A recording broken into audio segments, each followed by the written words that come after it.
So, ito na guys, start ng gigiling. Tapos pag nag-start na siya guys, aapakan mo lang itong parang pedal para mahulog yung mga bagong giling na bigas.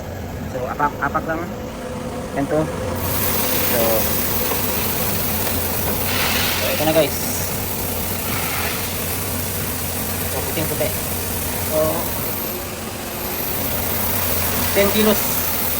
100 yen.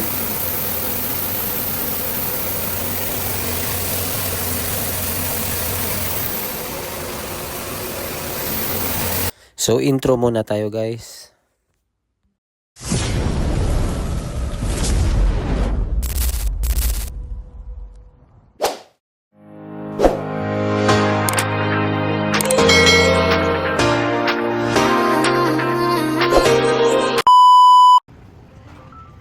Tingnan nyo yung presyo ng bigas guys. 5 kilo, 4,600. May 4,500. 5 kilograms pa lang yan. Tapos pag 10 kilos naman 8,942 10 kilograms. So grabe na talaga presyo dito sa Japan guys. 5 kilos 5,000, mga 2,000 pesos. Tapos ang 10 kilos nasa mga 3,500 na. So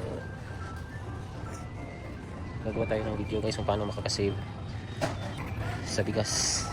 Gawa natin ang presyo guys. So samahan nyo ako guys.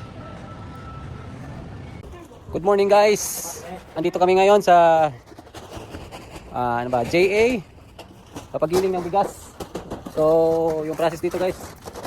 So, ito yung sa akin, 10 kilo, tapos yung kasama ko, yung nauna. So, start guys. Hulog ka ng yakuin pag 10 kilo, so 100 yen. 30 kilos, 400 yen.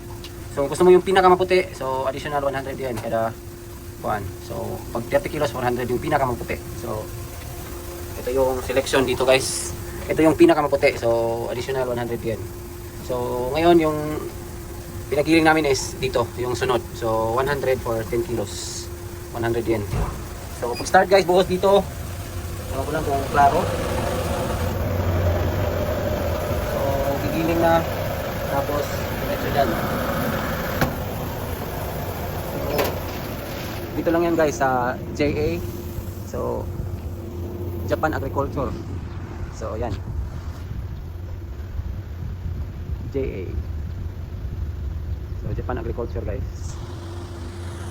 So kasi sobrang mahal na ng bigas, so mas makakatipid tayo kung tayo na yung magpagiling ng bigas. Kasi pag bumili kayo sa supermarket, so sobrang mahal. So yung 10 kilos almost itsimang ka 9,000 yen hanggang itsimang. So pag ganito makakatipid ka talaga. So ayun yung process din guys. So ngayon, so ubos na ito guys. So, ayan na. Ito na guys.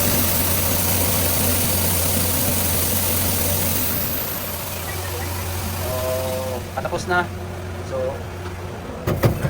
ubusin na lang yung natitira. So tapos na. So ako na yung susunod guys. So ito yung last drop. So susunod naman yung sa atin. So yan lang kadali guys. So mga push buttons na lang, hulog ka ng 100 tapos pili ka. Ito yan sa amin. Ay. So ito na guys. Puti-puti guys. Mainit-init pa guys.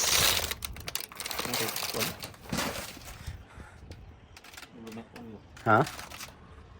Oh, yang sa tumoy yan.